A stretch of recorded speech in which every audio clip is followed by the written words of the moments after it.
Samedi, le rendez-vous était donné à Metz pour la 15e édition du meeting international Athlélor. Jan Schrub a à nouveau fait vibrer la halle d'athlétisme Lano en remportant le 3000 mètres en 7 minutes 40 secondes et 54 centièmes, son nouveau record personnel sur cette distance. Moselle TV a couvert l'événement, regardez.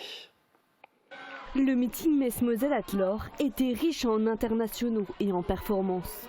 Pour sa 4e présence, Femke Bol a encore une fois brillé sur la piste en s'imposant à 2 reprises, le 200 mètres et le 400 mètres. La néerlandaise a réalisé le meilleur chronomètre mondial de la saison en s'illustrant sur le 400 mètres en 49 secondes et 96 centièmes. Elle devient la 4e meilleure performeuse mondiale de l'histoire. J'étais très contente. Commencer par le 400 mètres est toujours compliqué, mais c'est un bonheur que les choses se soient passées comme ça. Ensuite, j'ai essayé de récupérer parce que je n'avais qu'1 heure et 20 minutes avant le départ du 200 mètres.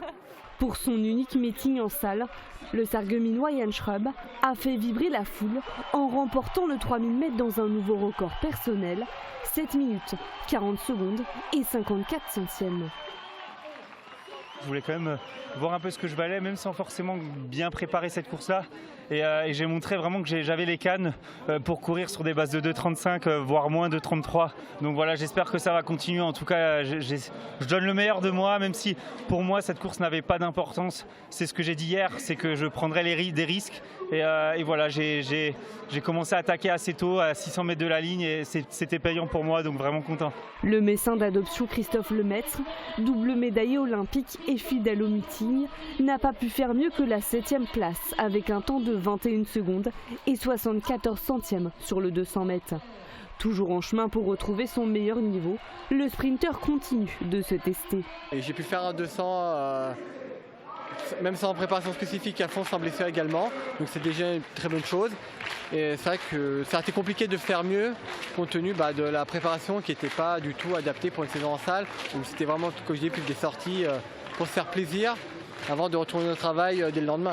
En saut à la perche, les Américains Sam Kendricks et Chris Nielsen, vice-champions olympiques à Tokyo, n'ont pas pu se démarquer. Ils terminent à égalité à la première place avec une marque à 5,82 m.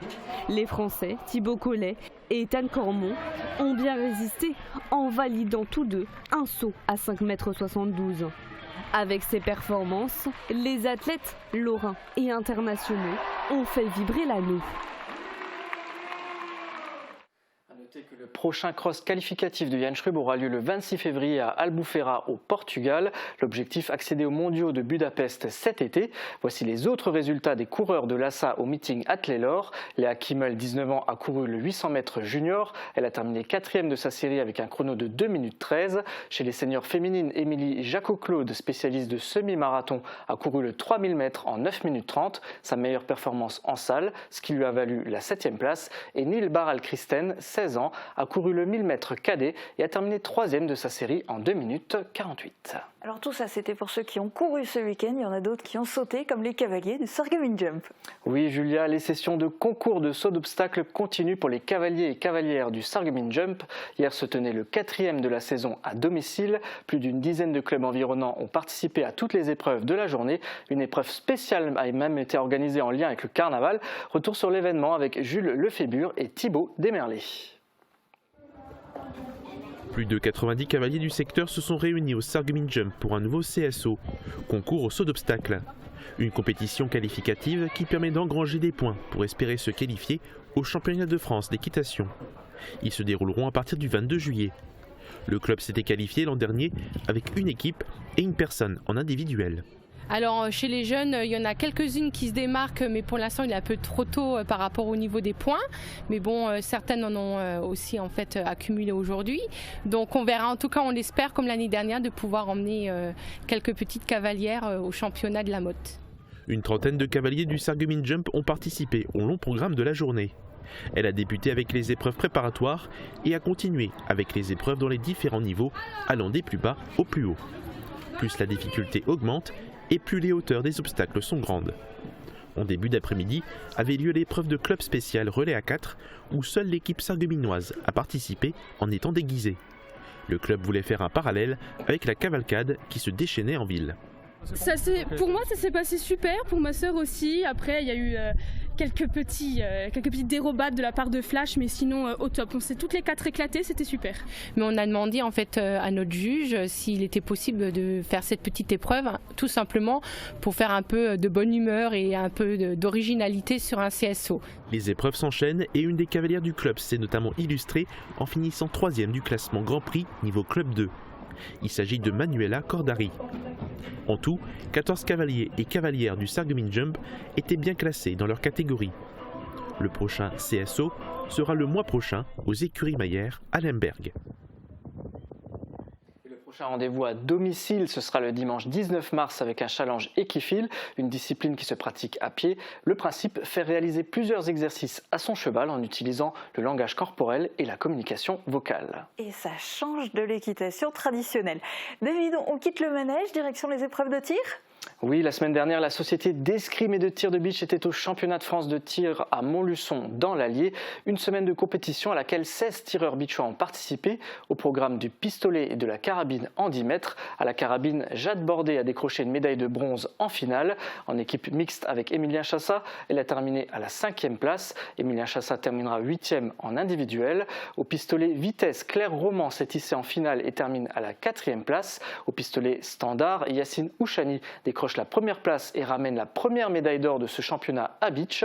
Une très belle performance. En précision, Yacine arrivera en finale et terminera avec une médaille d'argent. Et puis la révélation du club beachois à ce tournoi, le coéquipier de Yacine, Anthony Veil, qui termine 11e, 10e et 12e au pistolet standard, précision et vitesse. Voilà des médailles et des scores encourageants pour le club local. Le prochain rendez-vous des beachois, c'est le 18 mars avec le championnat de France des clubs à Saint-Gaudin en Midi-Pyrénées. Les 20 meilleurs clubs de France s'y affronteront pour le maintien en première et deuxième division nationale, sachant que la 7 de beach a des équipes dans les 2 divisions. Alors on change de division et de discipline, on passe au régional avec le football et le SFC. Hier se jouait la 14e journée de Régional 1. Le SFC s'est rendu en Alsace pour affronter le FC Obermodern. À l'aller, les Fayenciers avaient réalisé un nul à domicile, 4 partout. Cette fois, ce sont les Alsaciens qui ont pris le dessus et l'ont remporté 3-1. Voici le résumé de la rencontre. Une nouvelle défaite, Xavier, au goût amer pour Sarreguemines sur la pelouse d'Obermodern. 3-1. On a vu des Sarregueminois beaucoup trop fébriles. On va vous proposer de voir le résumé de cette contre-performance avec directement, n'est-ce pas Xavier, une perte de balle, Stephenson. Ce numéro 10, Ahmed Hugun, qui nous a fait très mal. Poison. Voilà, au bout de quelques minutes, l'ouverture du score. 203. C'est lui qui allait récupérer le premier ballon. Effectivement, là on a effectivement une autre situation. Avec une bonne sortie de Florian Trimborn. Obermodern qui s'est montré beaucoup plus dangereuse, notamment dans les phases offensives. Mohamed Boutari qui a essayé d'amener de la vitesse, mais c'était trop fébrile. Nouvelle occasion, numéro 9, Petra Zoller, et le très bon match de Romain Sabater qui a été bon derrière. Il a été l'un des meilleurs. Là, le coup franc, Adam Mbaye. C'était bien tenté. Un peu plus tard, qui a sauvé la Maison Bleue. Et encore des errances dans la défense sarregueminoise. Petra Zoller qui se heurte à la muraille. Florian Trimborn, bien malheureux aujourd'hui après cette nouvelle contre-performance sarregueminoise. Les longs ballons bien projetés là par Obermodern. Petra Zoller encore une fois, sa frappe passe pas loin. Pas loin. Et là c'est la situation dont je vous parlais avec ce retour de Romain Sabater. Voilà, c'est le retour salvateur de Romain Sabater qui a été l'une des seules satisfactions. Ça aurait pu faire très mal. Ça aurait pu faire mouche. Encore une fois, Inès qui joue vite. Adèle Gendez, la frappe est croisée, mais pas assez appuyée. Dans les gants du gardien. 1-0 à la mi-temps.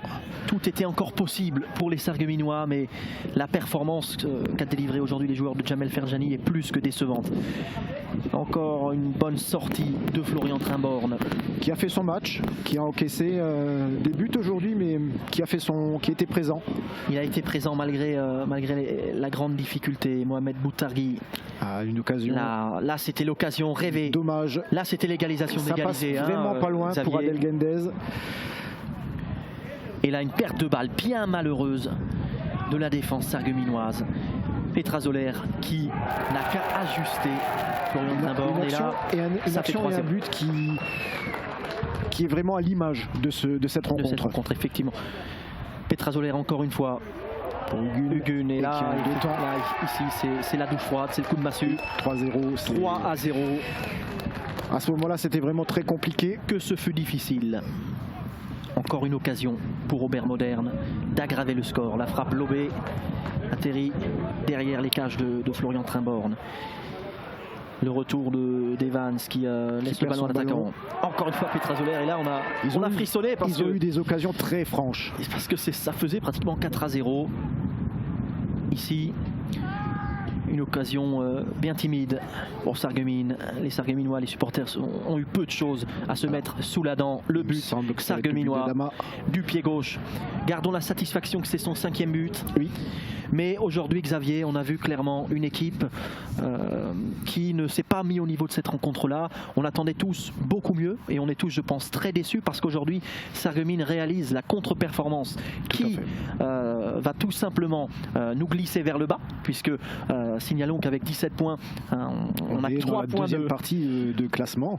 Voilà, et donc on va forcément attendre beaucoup mieux des hommes de Jamel Ferjani dès la semaine prochaine en Coupe Grand Est face à cette même équipe, et la semaine d'après face à Amnéville dans un duel qui va s'apparenter presque à maintenant 2 équipes qui vont devoir chercher des points. Prendre des points, il faut prendre des points, il faut pas rêvasser.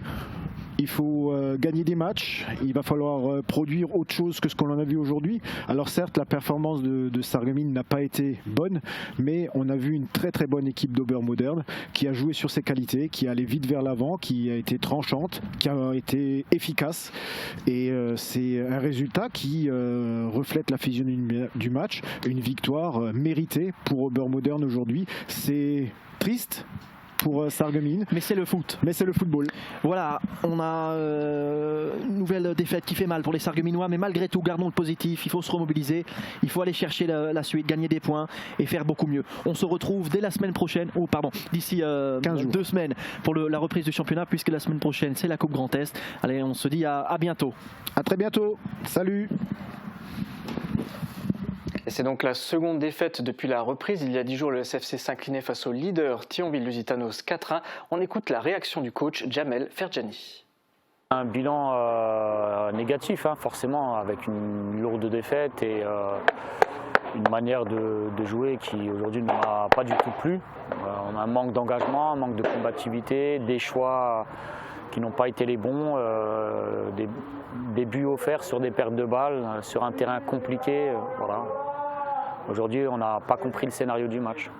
Remise en question, remobilisation, bleu de chauffe, travailler, et c'est ce que je leur ai dit aujourd'hui, on a perdu les 3 points, mais j'espère qu'on aura au moins appris de notre adversaire qu'un match se gagne avant tout dans les duels et ensuite sur la rigueur. Voilà, on regarde les résultats de la poule B. Sarrebourg s'incline à domicile face à Reipertswiller, 2-1. Match nul entre Boulay et Forbach, 2-2. Nul également entre les 2 premiers du groupe, Villerutil et Thionville-Lusitanos, 0-0. Et victoire de l'APM Metz face à Gandrange, 5-2. On passe au classement. Avec cette défaite, le SFC perd 2 places et passe 8e avec 17 points et un match en moins. Thionville-Lusitanos et Villerutil restent 1er et 2e avec 31 et 22 points. Obermodern se hisse à la 3e place avec 21 points. Forbach en perd 2 et passe 5e avec 20 points, suivi de Reipertswiller avec 18 points. Les 2 équipes ont un match en retard et Sarrebourg est toujours dernier avec 13 points. Pour le SFC, le prochain match, vous l'avez entendu, c'est le 25 février à domicile face à Amnéville. Mais avant cela, c'est match revanche face à Obermodern pour les 32e de finale de la Coupe du Grand Est, à domicile cette fois. Rendez-vous samedi à 16h au stade des Faïenceries. Notez également dans vos agendas l'organisation d'un stage de foot par le SFC. Il est destiné aux enfants de 7 à 13 ans et aura lieu la 2e semaine des vacances scolaires du 20 au 24 février. Une semaine d'initiation et de perfectionnement avec demi-pension. Si ça vous intéresse, les inscriptions sont ouvertes jusqu'à mercredi et se font par mail à l'adresse qui s'affiche sur votre écran. Et on repasse au championnat avec le badminton, David. Oui, match à domicile ce week-end pour le Sarreguemines Badminton Club qui jouait sa 7e journée de championnat interclub en National 3. Le SBC affrontait Nancy-Villers, dernier du groupe et concurrent direct pour le maintien. Autant dire qu'une victoire était plus qu'attendue. Au match aller, les Sarregueminois s'étaient imposés 5-3. Finalement, le SBC a concédé un nul, 4-4, un résultat très frustrant. La rencontre a démarré par la victoire du double dame d'Alicia Cheuzer et Elodie Sprick. puis la défaite du double mixte 1-1. Puis les faïenciers enchaînent avec les victoires en simple de Roman Leclerc, Théodore Heisele et Alicia Scheuzer, 4-1. La suite, vous la connaissez. Les 3 prochains points iront à Nancy-Villers avec les défaites successives du simple et double homme et du double mixte, 4-4. Après cette remontada, la victoire échappe aux Sarregueminois. Et avec ce résultat, le SBC reste avant-dernier de son groupe, ex-aequo avec Nancy-Villers et donc relégable. Le maintien est de plus en plus incertain. On écoute la réaction d'après-match de Théodore Heisele. Il y a des choses qui n'ont pas fonctionné et qui ont bien fonctionné. On est quand même sur une égalité à 4-4. Ce qui n'a pas fonctionné, ça a été principalement les doubles, si on regarde la feuille de match. Il a manqué un petit peu de chance, un petit peu de détermination dans les fins des sets. C'est quand même encourageant parce qu'il nous reste la fin de la saison. Quel est votre sentiment aujourd'hui? Êtes-vous optimiste, déterminé ou résigné? Un peu des deux, un peu optimiste et résigné. Résigné un petit peu parce qu'on vient tout juste de sortir du match, donc on est un petit peu déçu parce que ça va compliquer le maintien. Mais optimiste parce que, comme j'ai dit, il reste quand même une saison. On a quand même des cartes à tirer, même si voilà, on est réaliste, mais je pense qu'il faut partir d'être réaliste pour être optimiste, comprendre les cartes qu'on a en main, les jouer et tout donner sur cette fin de saison. Et un grand merci à Christophe Leclerc pour ces images. Prochain match à l'extérieur face à l'Entente Nord-Alsace, ce sera le 25 février. Le SBC a une revanche à prendre puisqu'à l'aller, il avait perdu 7-1. Bon courage, on est de tout cœur avec eux. On poursuit avec le cercle de billard de Sarreguemines. Oui, il y a 10 jours, le club de billard local disputait les 3e et derniers tours des championnats de Moselle en individuel. C'était à Florange et Sarreguemines, un rendez-vous qualificatif pour les finales départementales prévu le 12 mars à Ban-Saint-Martin et Sarreguemines. Au billard, il existe plusieurs types de disciplines, le 3 bandes, l'américain. Là, on parle de carambole, partie libre, le billard à la française. Alors David, justement, de quoi s'agit-il ? Le billard carambole se dispute avec 3 billes, une rouge, une jaune et une blanche. Après un tirage au sort, chaque joueur se voit attribuer une des 3 couleurs. L'objectif est simple, avec sa bille, il faut toucher le plus de fois possible les 2 autres en un seul coup. Un coup réussi, donc 2 billes touchées, égale 1 point. Tant qu'on réussit son coup, on continue de jouer. Si on manque une bille, le tour est à l'adversaire et ainsi de suite. À noter qu'il n'y a pas de trou, la bille ne peut pas tomber. On parle de carambole partie libre parce qu'il existe différents modes de jeu. En partie libre, il n'y a pas de conditions à remplir pour marquer des points, comme par exemple toucher une bande. Et comment se termine une partie ? Lorsque un des 2 joueurs atteint le nombre de points qui est défini par le niveau de la compétition. Par exemple, en Régional 1, la victoire s'obtient au bout de 150 points. En Régional 2, on parle de 80 points. Et en Régional 3 et 4, on oscille entre 50 et 60 points. Pour terminer une partie, il faut compter environ 1h30, sachant qu'à la fin, une moyenne est établie pour chaque joueur. C'est le nombre de points marqués divisé par le nombre de coups effectués. Par exemple, si mon score est de 2, ça signifie qu'en moyenne, je touche 2 fois les autres billes avant de manquer ma cible. Merci pour ces explications détaillées. Mais alors revenons au championnat de Moselle. Ça s'est passé comment pour les Sarregueminois ? En Régional 4, Julien Crivelotto et Hugues Lachtam se sont qualifiés pour la finale de Moselle en terminant 2e et 4e sur 8 participants. Ils ont respectivement une moyenne de 1,09 et 1,03. En Régional 2, Roland Staub a terminé avant-dernier de son groupe et ne s'est malheureusement pas qualifié. Ces 2 compétitions ont donc eu lieu à Sarreguemines. Et à Florange, Joël Bonnefoy, le président du club sarregueminois, disputait le championnat de Moselle niveau Régional 1. Avec un match gagné et un perdu, il termine à la 2e place et se qualifie pour la finale. Il a obtenu la meilleure moyenne avec un score de 8,63. On note une belle différence avec ses coéquipiers qui évoluent en Régional 4. Un score confortable pour espérer atteindre son objectif, c'est-à-dire monter en National 3. Pour y parvenir, il faut une moyenne minimum de 6 sur l'ensemble de la compétition. Joël Bonnefoy sera donc le joueur à battre lors de la finale départementale. Alors rappelle-nous, elle aura lieu quand cette finale ? Ce sera le 12 mars à Ban-Saint-Martin pour les joueurs de R1 et à Sarreguemines pour le niveau R4. Après cette finale, il y aura les championnats du Grand Est suivis des championnats de France. On verra, on espère que les Sarregueminois aillent jusque-là. Alors tout ça, c'était pour tout ce qui était des résultats de tout ce qui s'est passé ces derniers jours dans le sport. Et toi, dans le sport, qu'as-tu fait ? Puisque chaque semaine, tu testes une nouvelle discipline pour nous. Effectivement, et aujourd'hui, c'est le retour des sports de raquettes avec le tennis. Alors oui, j'aurais pu rencontrer l'AS Sarreguemines Tennis, un club qui a le vent en poupe depuis la semaine dernière avec la réalisation d'un grand chelem au championnat hiver par équipe. Ce sera pour une autre fois. Aujourd'hui, je vous propose d'aller à la rencontre du tennis club de Sourtes au Pays de Beach. Le club a 2 équipes seniors masculines engagées en 3e et 4e division départementale des championnats hiver, mais aussi une équipe féminine qui évolue en Régional 3. Nous les avons rencontrés pour en savoir plus. L'occasion aussi de découvrir ce sport. Regardez.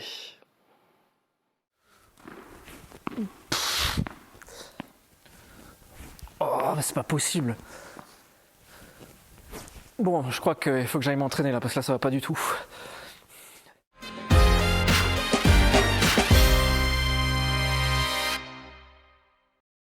Et je suis avec Nadège, la présidente du tennis club de Sourtes. Nadège, est-ce que tu peux me présenter en 2 mots le club? En 2 mots. Alors le club est né en 83. Le court couvert a été créé en 99. Et depuis, on évolue sur un court couvert et sur les 2 cours en terre battue avec la nouvelle surface depuis 2020. Vous êtes combien au club? On est entre 30 et 40 jeunes et à peu près autant d'adultes. D'accord, il y a des équipes féminines, masculines? Alors il y a des équipes féminines, il y a une équipe féminine et il y a 2 équipes masculines et de temps en temps on arrive quand même à mettre quelques équipes jeunes. Est-ce que tu peux me parler un petit peu du palmarès du club? Il y a des choses à évoquer? Alors les féminines, nous on a évolué jusqu'en régional 2. Actuellement on est en régional 3. Les hommes sont un petit peu plus bas dans les divisions 3 et 4. Ok, bah écoute, moi j'aimerais un petit peu tester l'activité sportive. Dis-moi vers qui il faut que j'aille voir. Eh ben, va voir Rémi, il saura te conseiller à merveille. Ça marche, merci.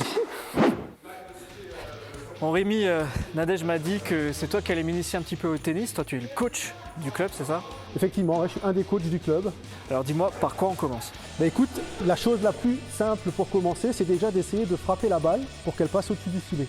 Ok. Donc, ce que je vais te proposer de faire, bah écoute, c'est d'essayer déjà de prendre la raquette, de la tenir. Tu peux la tenir comme un marteau, d'accord? Tu prépares ton geste derrière, tu te mets bien parallèle avec ton pied gauche devant, tu laisses tomber ta balle par terre, tu frappes ta balle au niveau de ton genou avant et tu accompagnes ton geste derrière les épaules.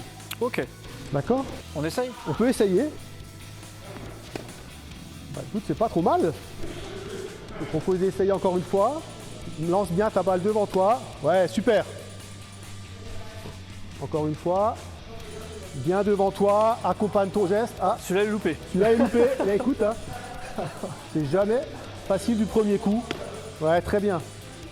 David, donc là, on a vu le coup droit. Mais au tennis, il existe encore un deuxième coup, c'est le revers. Donc maintenant, ce que je te propose, c'est de voir comment on peut travailler le revers. Donc le revers, il peut se faire soit à une main, soit à 2 mains. Donc moi je sais faire à 2 mains, donc je te propose de faire à 2 mains. Donc la main droite, si on est droitier, on la pose en dessous. La main gauche, on la pose par-dessus.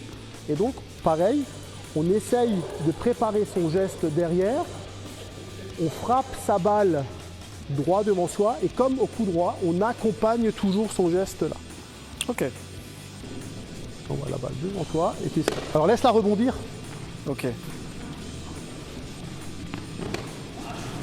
Très bien. Laisse-la rebondir. Hop. Ah. Ah. Il faut que je recule, il faut que je bouge aussi en fonction de la balle, j'imagine. Ouais, c'est ça. Ok. Bon bah les sensations sont pas mal, c'est très agréable de taper la balle, surtout quand on voit qu'elle arrive de l'autre côté. Maintenant on va passer à la prochaine étape, essayer de faire quelques échanges avec Rémi.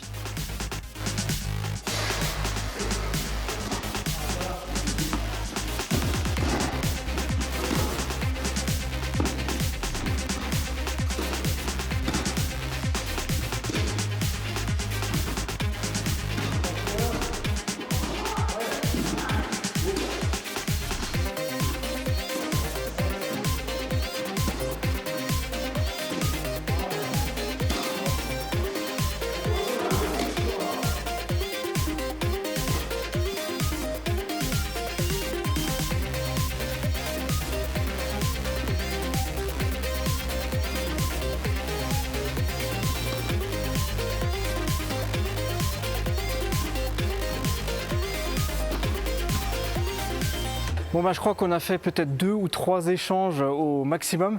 La preuve que c'est quand même très technique. Mais ce qui me surprend le plus, c'est que j'ai toujours le sentiment qu'il faut mettre énormément de force. Mais en fait non, la balle part toute seule. Donc il faut savoir doser correctement quand on renvoie la balle à l'adversaire. Merci Rémi. De rien. Il y a encore beaucoup de boulot pour que je maîtrise le tennis. Mais bon, c'est une bonne initiation déjà. C'était très bien. Écoute, je t'avoue que tout ça, ça m'a un peu mis en jambe. Est-ce qu'on peut passer à une partie un peu plus pratique? Là, je les vois derrière nous, on peut faire un petit match. Ah bah écoute, si t'es chaud, moi ce que je peux te proposer, c'est un double. Donc on y va? C'est parti.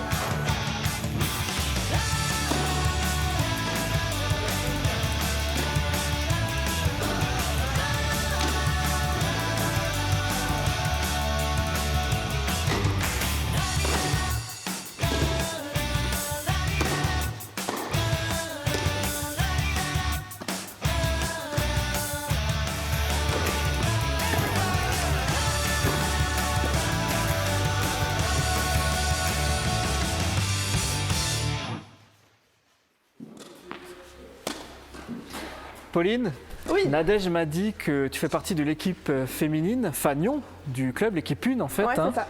Alors vous évoluez actuellement en Régional 3, c'est ça? C'est ça. En fait, on a du coup des championnats été, des championnats hiver. Du coup, on est en Régional 3 en été et en hiver. Et cette année, on a eu un truc un petit peu particulier, c'est qu'on a gagné la Coupe de Lorette des Dames avec Nadège, ma fidèle acolyte d'équipe de Sourdes. Donc voilà, donc le petit trophée qu'on a gagné ensemble. Donc voilà, et puis on espère donc le regagner cette année. Donc on va mettre notre titre en jeu cette année. C'était une première? C'était, en fait, on a participé déjà les autres années, mais la victoire, c'était la première, ouais. Ok. Une des premières. J'ai vu que l'équipe féminine évolue plus haut que les garçons à Sourdes. Vous êtes meilleurs? Pour l'instant, on est meilleurs, ouais. Pour l'instant, on est meilleurs. On attend que les mecs nous dépassent, mais pour l'instant, on reste meilleurs, ouais. Bah écoute, voilà. alors je te laisse t'entraîner et puis Ouais, l'année ça prochaine, Régional 2 alors. Bah on va essayer, Ça marche. Bonne soirée.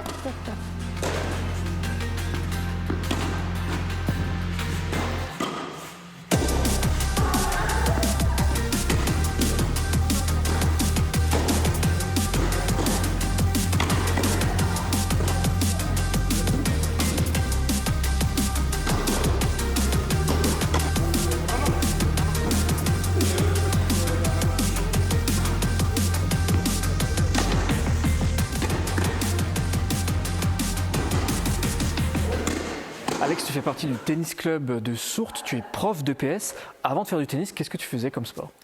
J'ai fait plein d'activités, notamment des sports d'endurance, tels que la natation, le marathon, le trail, les swimruns. Et quand est-ce que tu as démarré le tennis? J'ai commencé le tennis il y a 7 ans. Et pourquoi? Qu'est-ce qui te plaît dans ce sport? C'est une activité duel déjà pour commencer, ludique. Et donc j'ai trouvé des qualités dans ce sport nouvelles qui n'existaient pas dans les autres activités. Bah comme quoi on peut démarrer le sport à n'importe quel âge et le tennis c'est de 7 à 77 ans, voilà. Et voilà pour la découverte du tennis ce soir avec le Tennis Club de Sourdes, un sport qui allie technique, concentration et où le mental est exigeant. Si ça vous intéresse, les séances ici, c'est le mercredi toute la journée. Merci encore de nous avoir suivis et je vous dis à la semaine prochaine.